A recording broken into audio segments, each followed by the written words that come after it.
નમસ્કાર મિત્રો, આજે આપણે સાંભળશું બોગરા કૂવાની બીબડી સિકોતરમાંનો ઇતિહાસ।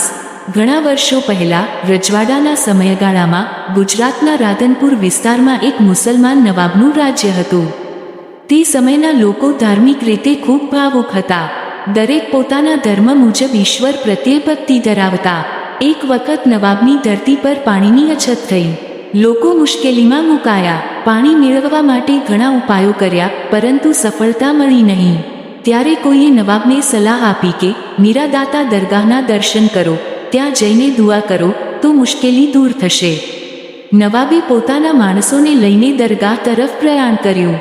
રસ્તામાં એક ગામ આવ્યું જ્યાં એક કૂવો હતો। ત્યાં પાણી પીવા માટે તેઓ ઉતર્યા।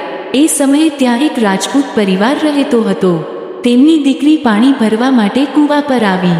નવાબના માણસોએ તે યુવતીને જોઈ અને તેના સૌંદર્યથી મોહિત થઈ ગયા। તેમાંથી એકે અયોગ્ય રીતે વર્તન કરવાનો પ્રયાસ કર્યો। યુવતીએ તરત જ કહ્યું, હું રાજપૂતાણી છું, મારી લાજ જ મારી શાન છે। જો કોઈએ અશ્રદ્ધા કરી તો હું મારી જાન આપી દઈશ। પણ તેમ છતાં એક સૈનિકે તેની ઉપર હાથ ઉઠાવ્યો। ત્યારે તે યુવતીએ માતા સિકોતરનું સ્મરણ કર્યું અને બોલી, હે સિકોતર માતા, મારી લાજ તારા હાથમાં છે। જો તું સાચી હોય તો મારી ઇજ્જત બચાવજે। તુરંત જ કૂવામાંથી તેજપ્રકાશ નીકળ્યો અને માતા સિકોતરનું સ્વરૂપ પ્રગટ થયું। નવાબના માણસો ત્યાં જ સ્થિર થઈ ગયા। કોઈ હિલી શક્યા નહીં। માતા સિકોતરે કહ્યું, જેને સ્ત્રીની લાજનું મહત્વ ન સમજાય તે માણસ કહેવાય નહીં। આ દૃશ્ય જોઈને નવાબ પણ હેરાન થઈ ગયો। તેણે માતા સિકોતરને માફી માંગી અને કહ્યું, હે દેવી, મને માફ કરજો, મારી ભૂલથી એ દુર્ઘટના થઈ।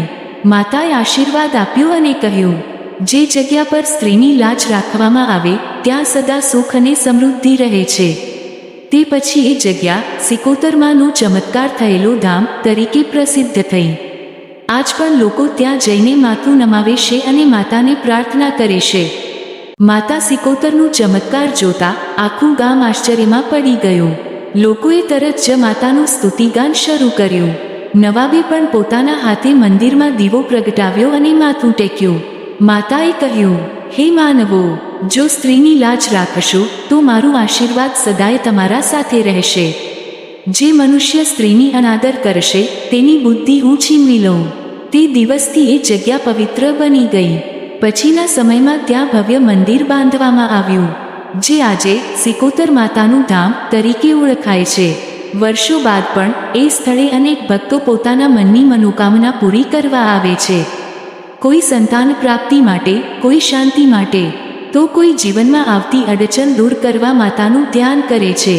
ભક્તિપૂર્વક જે વ્યક્તિ માતાનું સ્મરણ કરે છે તેના જીવનમાં ચમત્કારિક ફેરફાર આવે છે। માતા સિકોતર કહે છે, હું કોઈની જાત કે ધર્મ નહીં જોઉં।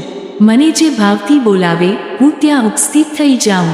આ રીતે માતા સિકોતરની કૃપા હજારો ભક્તો પર વરસી છે અને આજ સુધી બોગરા કૂવાની બીબડી સિકોતરનું ધામ ભક્તિ, શ્રદ્ધા અને ચમત્કારનું પ્રતીક છે।